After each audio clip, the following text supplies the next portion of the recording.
Assalamu alaikum viewers, I hope you are all doing well. Today we will talk about whether knowledge, be it black magic, spiritual knowledge, or any spiritual practice, can change destiny.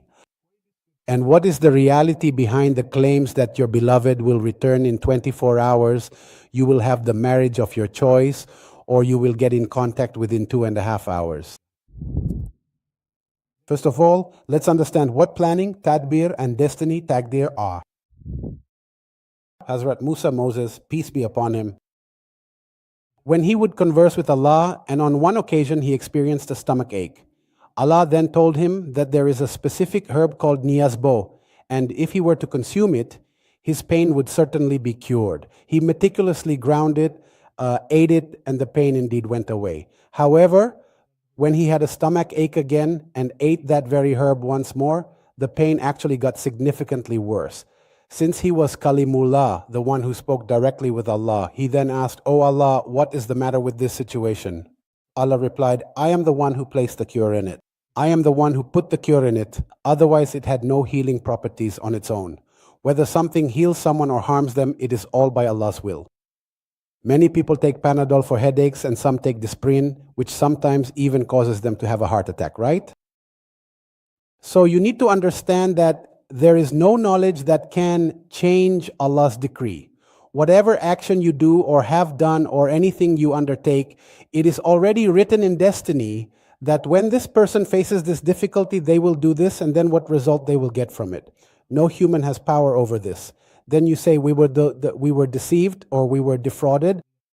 All right, look, whatever the action may be, whether it's performed sitting at a grave, on a mountain, or even on the peak of K2, okay, no matter what particular strategy someone chooses to employ, in any given case, they are never truly and completely in control of the ultimate benefits or potential harms that may subsequently follow.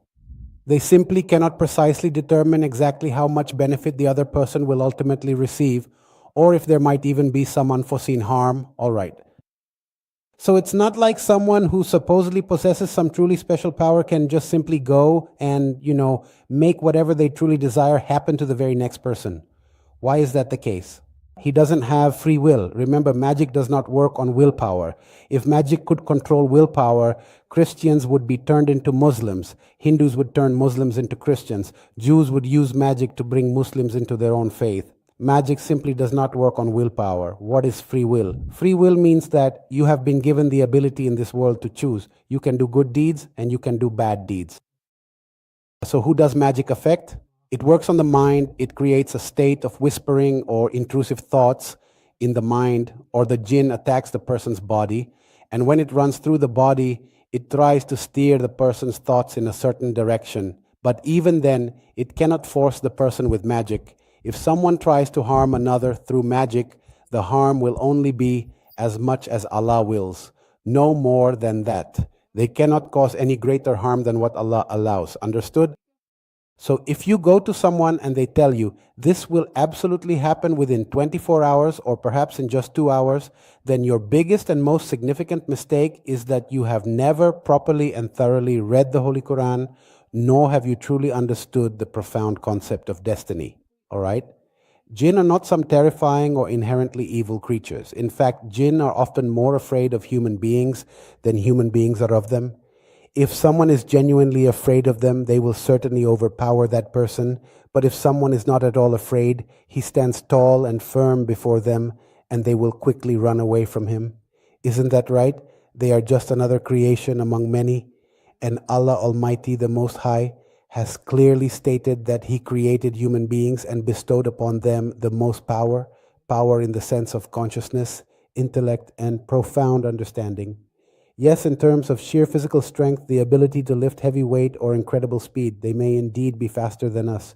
But my current point is not to meticulously compare their various powers to ours right now. What I'm saying is that there is absolutely nothing extraordinary or inherently magical about them. Every situation is distinctly different and unique. For example, if someone deeply desires a marriage of their specific choice, how will it truly happen? Not everything is always possible or within one's control. You can certainly make diligent efforts, but ultimately destiny is what truly and ultimately prevails. Magic is also a particular kind of effort in which jinn are utilized, but what the final result will be depends entirely on how successful the jinn are, what kind of spiritual protection the person already has, how strong and unwavering their willpower is, and whether they even possess genuine emotions for the other person. It's not like someone will just become completely foolish, get instantly hypnotized, and start mindlessly running after the other person. Nothing like that genuinely happens. Nothing at all. Yes, if there was already an existing relationship, it's considerably easier to reconnect it because there's already a foundational basis. Even if that relationship unfortunately breaks and you try to use spiritual practices to restore it, you still cannot set a specific number of days, 2 days, 3 days, or even 6 days. It all profoundly depends on the other person's true intention and how strong and resolute their will is. Why did they leave in the very first place? He was a fraud from the start. He had just made some commitment to you for the sake of it. He never actually loved you. So what can you do now? All right, so the time it takes depends on all of that. Then people ask, tell us, what about those graveyard rituals or any practice involving bones, or whether it's done at a grave or sitting on the top of a hill? What will happen in those cases? Think about it. Use your common sense. What is any spiritual thing really? What is a jinn? It's a form of energy, right? What about your soul? What is that? That too is a form of energy. Your soul is also energy, isn't it? Isn't your soul the greatest energy of all? All right. So when you enter a spiritual system, will it just come and bring the throne to you, make it appear right in front of you? No, right? So it will enter the spiritual system. It will plant a whisper in his mind. It will try to disrupt the things around him so that the person comes to you. Even then, if he doesn't come, if he's stubborn and so obstinate that he still doesn't come, then what will you do there? So these kinds of guarantees, there's no such thing. People ask me, do you do this kind of work? I tell them, look, these kinds of guarantees, blind guarantees, don't exist in this line of work. All right, say you ask a laborer to plant a tree and tell him, this tree must bear 10 mangoes. It's possible not even a single mango grows. It's possible that God sends too much rain and the tree gets ruined. Similarly, if you tell a doctor, this patient must recover, does the doctor guarantee it? If it's a heart operation, a heart issue, it's a matter of the heart. If a beloved leaves, it's a matter of the heart. It's a serious matter. The heart is involved. The heart is broken. The soul is broken. The person is broken. The mind is broken. Would you say this to a doctor? The doctor first gives you a long form to sign saying, if the patient dies, I'm not responsible. He'll still take his full fee for the operation and then he'll do the work. Common sense is a thing, right? And those who come after being deceived by guarantees, it's their own fault. The one who gives 100% guarantee, well, he gets what's coming to him because he's not thinking straight. He hasn't read about fate. He hasn't read the Quran. He hasn't understood life. He hasn't understood knowledge that this person is just like me.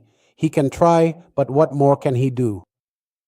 All right, so all these spiritual practices, no matter what kind of practice it is, whether you put it in a parrot's mouth, an owl's mouth, a lion's mouth, whether you climb a mountain or sit in a jungle, whatever is destined by Allah, that's what will happen. If something is destined to benefit you, it will. If it's destined to harm you, it will. You can't go beyond that. Remember this. The reason I'm telling you this is because the question was about these big spiritual practices, whether it's someone at a grave on a mountain with an owl. Look, these practices have their own place. If you benefit from them, well and good. But in any kind of spiritual system, there's something you just can't see. Tell me, is there anything you can actually see? All right, what do you think? A jinn comes and sits in front of you. He says, Assalamu alaikum. If a jinn appears in physical form by changing his relief, the physical laws will apply to him. That's why he never appears physically in front of you. If you hit him, he'll die. If you hurt him, he'll feel pain. He might come and call out to you in physical form, or make you hear a whisper in your ear, or come to you in a dream and tell you something, or show you an image of what someone is doing or what's happening. But if there's something you can't even see, then talking about it as if it's guaranteed to happen in every situation, and someone gives you a guarantee about it, if anyone tells you such things, immediately understand that this person is either never going to answer your call again or is about to make more demands from you, probably for money. If you use your mind properly, you won't suffer losses Everything in this world has parameters, has boundaries.